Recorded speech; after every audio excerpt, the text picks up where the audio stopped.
speak now to Ian Allis, who, of course, is a criminal law expert and attorney. Ian, good afternoon to you. I suppose if you're a judge and you give an order and the media does not obey the order, well, you then have to act, don't you, as much as I may not like it. Good evening, good afternoon, Stephen, and good afternoon to the viewers.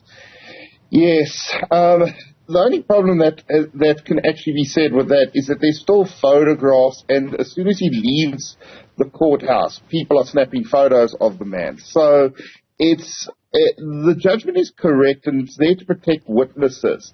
But unfortunately, in this new age, also accidents will happen. I don't believe there was anything intentional with regards to capturing him on live TV, but it happened. And you know what? It's not going to reverse the damage. Yes, very naughty of the person to have snapped him if it was intentional, but to simply kick out the media, I think at this juncture, is a little too late at this present moment, and it should have been always a closed in case where no media should have been allowed in from the first place. It's the problem with the chopping and the changing with the rules of how the match is being conducted. It's creating more drama than it actually needs to in the circumstances, and the trial is then not flowing and just becoming more protracted with more and more peripheral and side nonsense issues than what's actually taking place in the trial, which is the pivotal thing.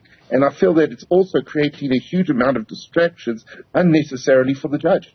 I mean, I suppose what's going to happen now is that the media will send a lawyer to go and ask, look, can we please come in? We promise not to do it again.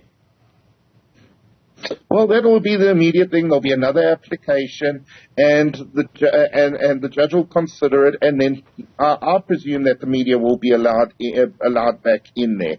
It's very difficult to actually start saying where can the media not come in, but where can other lobby groups in actual fact come in? Because there's a lot of different groups and sectors that are actually involved in this, and supporters that are still bearing witness to what's in actual fact going on. The media is no different, and eventually the freedom of the press and freedom of speech will go ahead and triumph, and the media will be back. It's just going to become a further exercise and more time being protracted and wasted unnecessarily at the trial.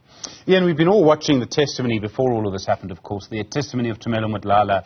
I mean, maybe it's just me, but watching the sort of, the right phrase would be what, sparks flying between himself and the defense witness, and the defense advocate, rather, Zandile Mshilolo in particular, really going for Madlala, the prosecution, and he's the prosecution witness. How do you think they see all of this? The relationship between the prosecution and the defense is interesting here.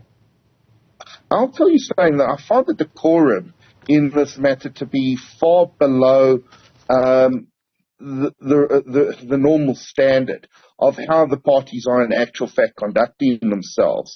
I'm not saying they conduct themselves in an unethical manner by any means, but the problem is that the line of questioning is becoming more soap opera-ish, and there's more focus being placed on unnecessary issues over this Netflix series and payments in respect of the Netflix series. If anything, the focus of that Netflix series, especially with the witness at hand, would be the focusing on contradictions between what he's stating under testimony and what he stated on camera on the last occasion. So they should be looking at attacking his credibility more for what he says, rather than whether or not he shared monies and distributed money with the family members. It's unnecessary and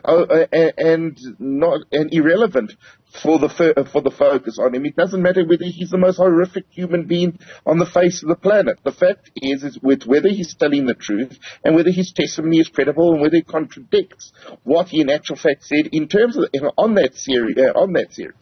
Ian Allis, thank you very much indeed. Really appreciate your thoughts. Criminal law expert lawyer, as you can hear, in the Senzo Meyiwa murder trial, watching that. More, of course, the moment we're able to be back in that court.